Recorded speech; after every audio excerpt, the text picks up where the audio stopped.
What is up, guys? Welcome back to the channel. If you're new here, welcome for the first time, and I want to talk about something a little bit different today, and that is Monster Energy Supercross 25. It's a game that I've been kind of keeping my eye on from afar. It's not something that I'm super deep into, but it's a game that really interests me because I haven't played a motocross game or a supercross game since MX vs ATV, and that was like, I don't even know, man, 20 years ago. But I had a really unique opportunity. I got a chance to sit down with the creative director of the game, Michele Coletti, and the game director of the game, Sebastiano Stefanetto, and talk about the game in depth. We went through all kinds of different things. Is it good for new players? Is it good for players that maybe aren't necessarily Supercross fans? Is there mechanical depth? What differentiates this game from every other motocross or, motorcycle genre game out there? How did they implement the 2025 season? And what's with their neural AI riders, which has to be some of the most confusing AI programming, but they figured it out, and we talk a lot about it in this interview.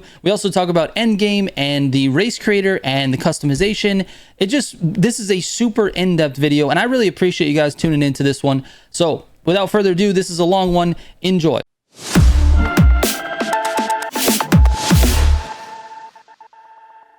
I cover arcade racing games on the channel. Just for anybody who's maybe wondering, my audience who's never really seen any Supercross content and maybe some Supercross fans of the series, why make this have this interview on the Militia Gaming Community channel? Well, maybe the answer of part of it is in the question, like, that's a good chance to speak to a different audience. Core fans of the game know the game, while many other people maybe don't. So that's a good occasion to have a good chat about the game and being listened by people that don't usually play Supercross games. But one thing that stands out is that we've taken 2 years to make this game. We've taken a long pause into the franchise, and we've taken the chance to rethink the game from the grounds up. Maybe if you have never jumped into Supercross games and you have some interest, maybe it's just the right year to do so.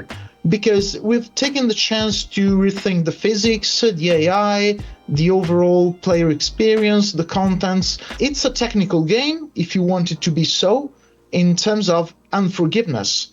But it's also not certainly an arcade game, but can be quite forgiving, because if you turn on the many helps the game has to provide and tune the difficulty and everything, it could be very welcoming to the newcomers. It shares a lot of similarities with the titles that you talk about in your channel. I think one of the top thing that you are focused on is how to go as fast as you can inside the games, as you said as well. Yep. And this time, in this iteration of the game, which is the 7th of this series, the way that we improved our physics, the strongest welcoming point for players like your audience, because they can find a lot of ways to find exploitations inside the tracks to perform better and optimize their tempo, their timing inside the tracks. Well, in Supercross there's a concept of flow.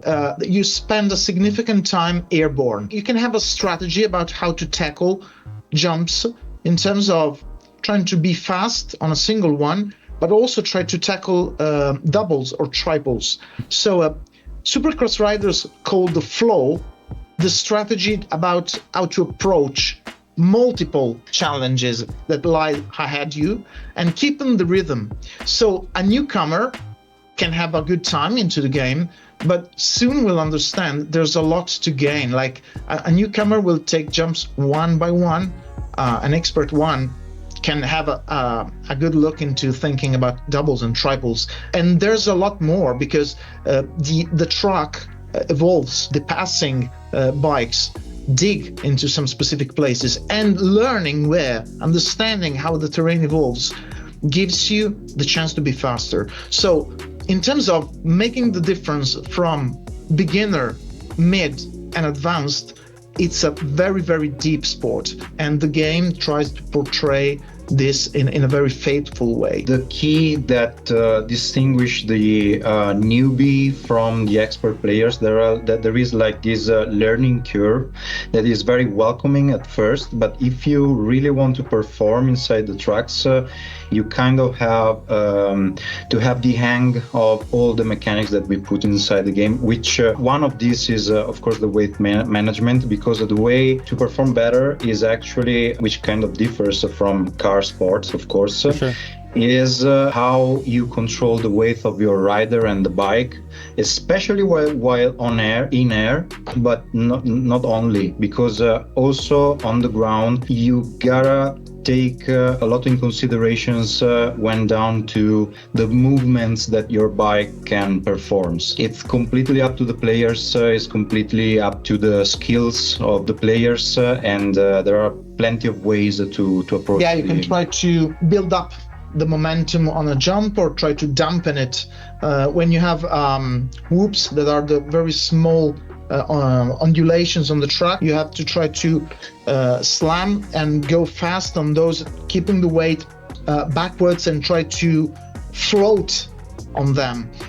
Or when you enter the corner, you might want to use your weight to give more cornering to the bike, or tackle the corner faster but wider, putting the weight on the other side. And there's a lot to learn how to perfect and get better and better. Yet at the very first day you can ignore it, put to automatic and use only your left stick to get a grip of the game. So there's a number of layers. Then when you get to the jump, there are a couple of maneuvers, because if you flip the bike horizontally or try to put it horizontally, when you do it airborne, they call it a whip. But if you do it while still on the ground, you call it a scrub. You're reaching the lip of the jump and you're not allowing the compression of the jump to throw you in the air, because the more you jump, the less you stay on the ground. And when you're airborne,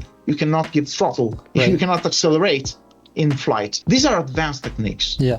Risky techniques sometimes. You gotta have a little bit of counterintuitive actions inside that you take inside the tracks. So this is kind of the gap that is created between, again, the newbies and the experts players. Describing them seems super complicated.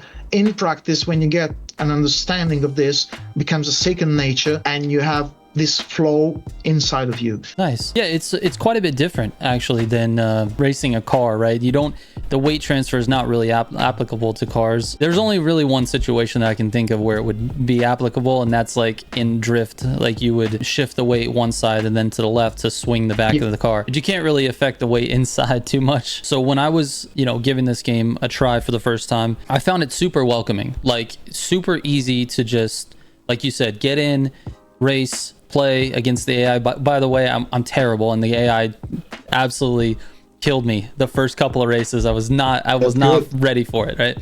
But it slowly started to get a little bit easier as I got familiar with the tracks. And like you said, you start to figure out that the weight management is like a huge part of the game. And so it's interesting to me because on my channel, I talk a lot about, getting faster and try to help people improve. And I was actually really pleased to see that there are deep mechanics that can really widen the skill gap. I appreciate when a game is welcoming, but it takes a long time to master. And that's nice to see. Super nice to see. With this game, it definitely seems a little bit different in terms of the physics, in terms of the track deformation. What do you feel like sets this game apart from what's out there currently in terms of your competitors and the other dirt bike focused games? A lot. Well, yeah, a lot. This is the only game that incorporates all the tracks, all the riders, all the teams, the only full-fledged official Supercross game. Exactly, fully focused on the Supercross season. So this way we have the chance to go, of course, deeper. Being so focused on just one kind of discipline, this sport, allowed us to be very considerate in how we iterated in the game physics. Okay. So it's all about the gameplay. It's all about the gameplay feel, how the bike feels in the way of turning it, on the way of jumping, all the jumps that the Supercross tracks has to offer. It's the only game that you can play with a 25 season, because even for us is a novelty, is getting out when the season is not over yet. It's like fresh in the news. Yeah. You can still play the championship while it's happening. I'm shocked, to be honest with you. Like I played a lot of Madden and like FIFA and like all these games that have these official sports and official licensing, and they come out with games every year and they try to support the new seasons, but it's always seems to be like a little bit behind, you know? So for you guys to implement this, I'm actually impressed with this.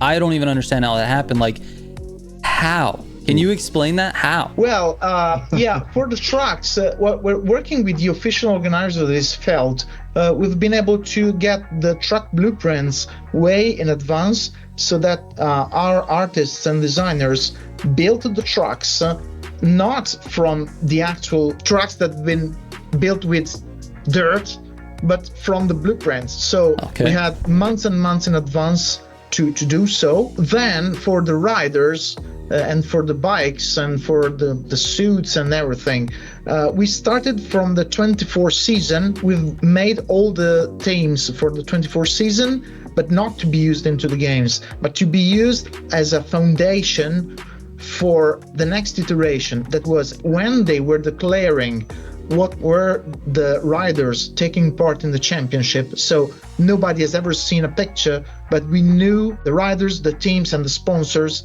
We started working on a roster of riders built on the provisional 24 season, and that's what is on the disc, but not enough. The third iteration is that when the championship started, we were at the media days, we'd taken pictures of the actual riders. Some of them were similar, some of them were different, but we started recreating some of the riders for the third time, and that will be available in day one patch. Nice. So it's a huge effort to just make a rider. Sometimes it's been done 3 times, but it's the only way to be able to deliver it in day one. And another thing that is worth noticing is that is the first Supercross game, off-road game, that supports neural AI based on machine learning. A couple of words about this. We've been using this technology on other titles, and it's based on agents that learn how to ride with very little context. They understand with machine learning, iterating, trying until they get the riding right. Okay. So they're not bound to specific lines. They're not bound to specific comments like you take this as a double, you take this as a triple in jumping. They develop strategies and learn how to manage the player. Sometimes it's slower, sometimes it's faster, sometimes it takes weird lines. So it's the first time that players will be able to use this machine learning based AI into such a game. It's more natural, it's faster, it takes into account the player in a different way. That sounds awesome. I mean, it really does. I wish we had some of that stuff in like a lot of the car games I race in. Like, it seems sometimes that part of the PvE experience in racing games, it just immediately fades away because there's no difficulty, there's no challenge. Even on the hardest difficulty, to hear that you guys are using AI to sort of have the AI riders learning basically, and seems like it would be a little bit more difficult. So like, what would an experienced player feel like? What type of pain would they feel on like the highest difficulty you could possibly put it on? Well, one thing you notice is that the AI takes in account the evolution of the ruts that will dig into specific places of each track, so that they take advantage and they don't take the hit of badly using whatever they find ahead of them lap after lap. So you as a player, you will understand that at lap 1 you can take a corner in a certain way, but certainly not at lap 10. The AI will do the same, will adapt, will read, and will understand how to do it. Then you will notice that in sheer speed, it's faster than ever before. Obviously, you can tune it down, but if you want it to be fast, it can be fast. And in dense, packed situations, it can be smarter, like avoiding, like not doing wrong choices when mixing together. It's a significant step for us in terms of creating a believable Supercross AI pack. I'm impressed with that as well. It seems like it would provide a more realistic, more engaging experience every time you go around the track. So what is the end game with this game? Like, what are the players doing after they've, gotten to fully leveled up status? Of course, like the player progression is designed to last quite long. We can definitely say that the end game is also about a kind of new feature for us, not just for the series, but for Milestone in general. We are introducing the ranked seasons, and we will be supporting the ranked seasons for quite a long time. So they're gonna be out. They're gonna be for everyone, of course, because the Supercross game that we are designing is for everyone. But to master and kind of reach the top of those rankings in the ranked games, you have to exploit all the mechanics that we were talking about before. Yep. So Yep. The end game is all about mastering your skills in the game and still competing in a changing environment, which are our ranked seasons. I love it. You're speaking my language here. I love competition. It's fun. Great to hear that you have a ranked mode in the game, some sort of ranked seasons. Maybe if you guys don't mind, would you elaborate a little bit on like how that works? Because of course there are gonna be bragging rights, right? Okay, like that I think that is the core idea of the ranked seasons, as well as a competitive mode in general. But it's going to be divided in levels, ranking that you reach, and you will be able to unlock certain things for your experience, just yours, and keep bragging about your performance, because other players will be able to see what you will achieve. Let's say that. Nice. Also, talking about the gameplay loop in career mode, this time around we have put some also motocross tracks into the game. Supercross tracks have a very, very rhythm approach. We wanted to give the players another different flavor with motocross tracks that have a different intrinsic rhythm and flow. They're longer, jumps are more widely distanced, and it's a different approach. And also they're fictional tracks in real places, so they're pretty much spectacular. And there are the straight rhythm tracks, 1 versus 1. Who gets to the finish line. I had a lot of fun with that. I when I jumped in and I played a little bit, I had a lot of fun with a 1v1, like basically like a drag race. And you have to figure out the rhythm of it. It took me a little while, but once I figured out the rhythm, I was like, wow, okay, I can do this. And then I noticed that it was like a sort of a tournament structure, right? It was like a 1v1, and then you move on, and then you play the next round of the 1v1s. And so when I got to the final, I finally got to the final, and I just got my butt kicked for, I don't even know how long, just like a couple of hours trying to beat the final guy. Of course, I'm not like the most skilled player, and probably someone else out there is going to have no problem with it. But yeah, I found that to be one of the most enjoyable experiences, and I didn't expect it coming into the game. It was nice. Yeah, all of this is integrated into the career mode. So you approach racing weekends into the Supercross Championship, but then we'll pop up these side races that don't bring points to the championship, but yet are a nice diversion from the main goal of the player. Yeah. And this gives a different perspective and is about introducing fun moments and moments where you can just do the same thing with a very, very different taste of the sport. All these integrations, Supercross tracks, MX tracks, the rhythm attack tracks, the straight ones as we call them, they have a completely different feeling from one to the other. It's kind of being another discipline, Yeah. So this is going to be part of the end game as well. Like it's going to help the replayability of the title. There's going to be integrated inside the career mode, and of course in the ranked seasons as well. So they're going to have like stuff to do for quite a long time. Yeah, variety of things. Like I said, I played the career mode for a few hours, and it had me doing a wide variety of things in a pretty short amount of time. Like I was in a stadium, then I was outside, then I was 1v1. Like it was all over the place. And that type of variety actually is really good for a beginner player, because you sort of get exposed right away to just a whole bunch of different things, and in that time I obviously found something I really like doing. I want to ask you guys what's going on, what's coming down the pipeline after launch. What's going on with you guys? What are you working on? Well, for Supercross, again, we're gonna support the title. There is going to be some content that is gonna be revealed very soon. Nice. To support the post-launch of the title. There's still a lot of work to be done. Yeah, we haven't quite finished yet. Do you guys have anything else that you wanted to share, that you want to get out there? Yeah, so we did integrate a lot of editors inside the Supercross game. So, Supercross 25 will have a brand new livery editor to customize your motorcycle, which we think it was a kind of a big absence from the previous title. We wanted to take our time to do that as well to the suit editor, which is going to be one of the most wanted introductions inside our editor suite. And of course is going to be back the track editor, right? Our beloved track editor. So kind of ties into the end game as well. Like absolutely. Players will keep being able to inject in the community their tracks. Players enjoy doing so we're revamping the track editor with some new improvements. Namely, the AI will be significantly better this time around.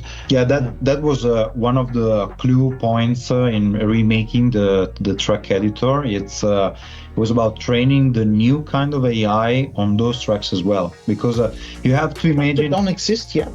The players will build. So you have to make an AI that digests any truck you throw against it. Yeah, it's incredible. Honestly, you guys, that's a crazy feat to tackle, and I don't know if we could overstate it, like how crazy that is. It's awesome. Well, guys, I really appreciate the opportunity, like I said, to talk to both you guys, and it's been wonderful. So thank you. Likewise. All right, once again, shout out to Milestone, Sebastiano, and Michele for doing this interview. Absolutely amazing opportunity for me and the channel. I appreciate it. And if you guys are ready to play the game, it will be coming out on April 10th. That's just in a couple weeks from now. You can purchase it on PS5, Xbox Series consoles, Steam, and Epic Game Store. So enjoy that. Thank you so much for watching. I appreciate it. I will catch you on the next one.